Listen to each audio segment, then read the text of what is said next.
নমস্কার, স্পোর্ট নিউজে আপনাদের স্বাগত। আজ মেহমাডান স্পোর্টিং মাঠে মেহমাডানের মিক্সড টিম সিনিয়র এবং এই মুহূর্তে সুপার সিক্সে যে দলটি আছে তারা একটি প্রদর্শনী ম্যাচ খেললো ভবানীপুরের সঙ্গে। ম্যাচটির রেজাল্ট 1-1 হয়েছে। অ্যাকচুয়ালি চেন্নিসব উপস্থিত ছিলেন, তিনি দেখে নিতে চাইছিলেন রিজার্ভ টিমের কোন কোন প্লেয়ার কেমন জায়গায় রয়েছে এবং তার যে ইন্ডিয়ান স্কোয়াড তারা ঠিক কী জায়গায় রয়েছে।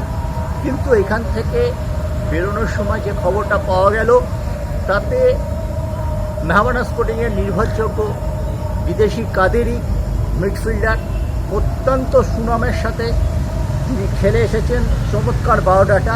তিনি কিন্তু গত পরশু দিন অর্থাৎ বৃহস্পতিবার দিন চোট পেয়েছিলেন এবং আজকে তার স্ক্যান রিপোর্ট এসছে।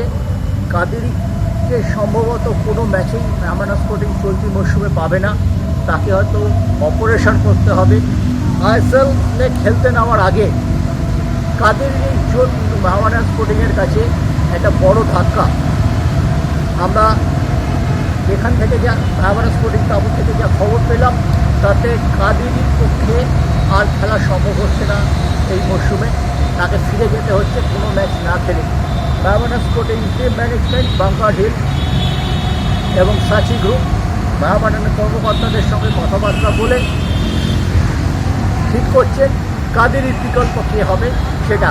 আপাতত প্রথম 2-3টে ম্যাচ 5 জন বিদেশিকে নিয়েই কাজ চালাতে হবে মেহমাডান স্পোর্টিংকে। এটাই ছিল সবচেয়ে বড় খবর মেহমাডান শিবির থেকে।